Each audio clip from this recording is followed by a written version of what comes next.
Welcome to Tamil Joy. வரப்போகிற உலகக்கோப்பை தொடரில் பாகிஸ்தானுடன் இந்திய அணி விளையாடாது. பிசிசிஐ அதிகாரப்பூர்வ தகவல். அப்படியானால் உலகக்கோப்பை இறுதிப் போட்டியில் ஒருவேளை இந்தியா வெர்சஸ் பாகிஸ்தான் அணிகள் விளையாட நேர்ந்தால் அப்போது என்ன நடக்கும்?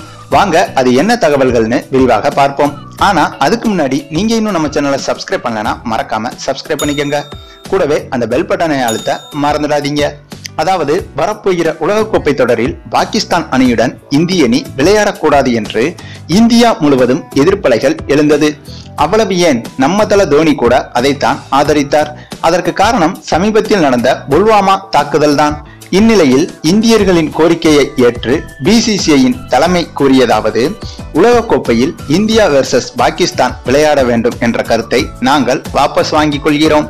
மத்திய அரசு என்ன சொல்கிறதோ அதன்படியே நாங்கள் செயல்படுத்துவோம். ஆகையால் இந்த முடிவு மத்திய அரசின் கையில் தான் உள்ளது என்று சொல்லிவிட்டது பிசிசிஐ. இதனால் இந்தியர்கள் பலரும் தற்போது பாதி வெற்றியை அடைந்து விட்டார்கள் என்றுதான் சொல்ல வேண்டும். மீதி வெற்றி அடைய வேண்டும் என்றால் அது மத்திய அரசின் கையில் தான் உள்ளது. ஒருவேளை இந்த உலகக்கோப்பையில் பாகிஸ்தான் அணியுடன் இந்திய அணி விளையாடவில்லை என்றால் இந்திய அணிக்கு 2 புள்ளிகள் குறைக்கப்படும்.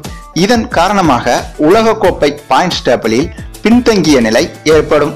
அது மட்டுமில்லாமல் ஒருவேளை உலகக்கோப்பையின் இறுதிப் போட்டியில் பாகிஸ்தானும் இந்தியாவும் தகுதி பெற்றுவிட்டால் அந்த போட்டியில் இந்திய அணி விளையாடவில்லை என்றால் இந்த உலகக்கோப்பை நேரடியாக பாகிஸ்தானுக்கு வழங்கப்படும்.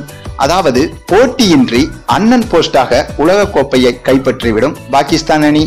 சரி, நீங்க இப்ப சொல்லுங்க, உங்களை பொறுத்தவரை உலகக்கோப்பையில் இந்திய அணி பாகிஸ்தானுடன் விளையாடுவதை பற்றி நீங்க என்ன நினைக்கிறீங்கன்னு உங்களுடைய கருத்துக்களையும் கமெண்ட்ல தெரிவிங்க.